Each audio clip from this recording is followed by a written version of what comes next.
মুহূর্তে চামড়া নিয়ে বিস্তারিত জানাতে লালবাগের পোস্তা থেকে আমাদের সঙ্গে যুক্ত আছেন সহকর্মী রকিবুল রাহাত। চলে যাচ্ছি রাহাতের কাছে। রাহাত, চামড়ার ক্ষেত্রে সরকার নির্ধারিত দাম এবং মাঠের দামে ঠিক কতটা পার্থক্য দেখছেন, এবং একই সঙ্গে জানাবেন যে যারা বেচতে এসেছেন আর যারা কিনছেন দুই পক্ষই কি বলছেন?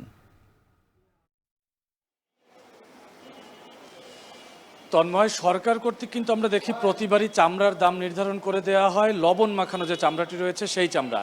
এবার যেমন সরকারের পক্ষ থেকে গরুর চামড়া তারা নির্ধারণ করে দিয়েছে ১৩৫০ টাকা প্রতিটি চামড়া, অর্থাৎ যারা কাঁচা চামড়া সংগ্রহ করেন, আমরা দেখি প্রতি বছরই যে মৌসুমি ব্যবসায়ী যারা রয়েছেন তারা কাঁচা চামড়া সংগ্রহ করে নিয়ে আসেন, তারা এনে মূলত এই পোস্তা বা অন্যান্য যে জায়গাগুলো যেখানে সংরক্ষণ করার ব্যবস্থা রয়েছে সেখানে তারা বিক্রি করেন। সেই জায়গাটিতে আমরা গতকালও ছিলাম, অর্থাৎ কুরবানির দিন, এবং আজকেও আমরা রয়েছি।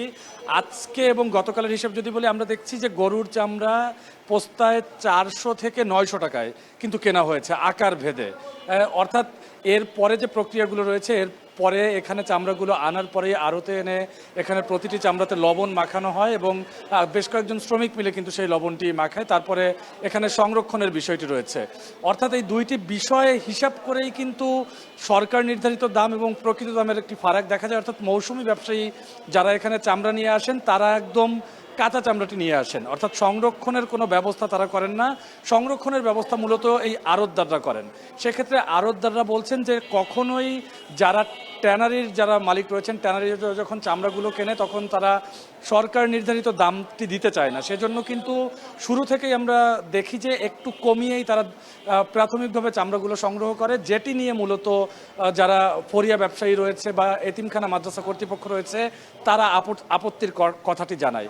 সরকার কর্তৃক যখন বলা হয়েছে যে এবার প্রতি বর্গফুট চামড়ায় ঢাকায় ৫ টাকা বেড়েছে এবং একটি গরুর আস্ত চামড়া সেটি কিন্তু গত বছরের তুলনায় ২০০ টাকা বেড়েছে, সেক্ষেত্রে যারা ফরিয়া ব্যবসায়ী রয়েছে এবং মাদ্রাসা এতিমখানা কর্তৃপক্ষ তারা স্বাভাবিকভাবেই ধারণা করেছিলেন গত বছরের চেয়ে এবার চামড়ার দামটি বেশি পাবেন।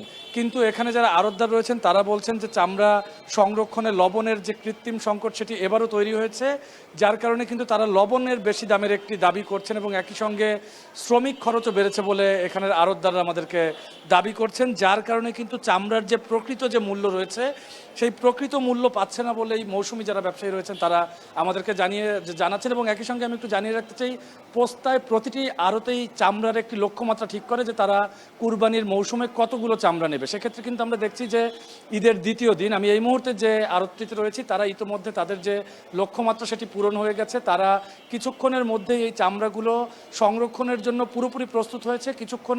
কিছুক্ষণের মধ্যেই তারা তাদের যে এই আড়ত সেটি বন্ধ করে দিবে। তারপর কিন্তু ট্যানারি মালিকরা যেদিন এই চামড়াগুলো কিনবে সেদিন মূলত এখান থেকে চামড়াগুলো সাভারের ট্যানারি শিল্পে চলে যাবে।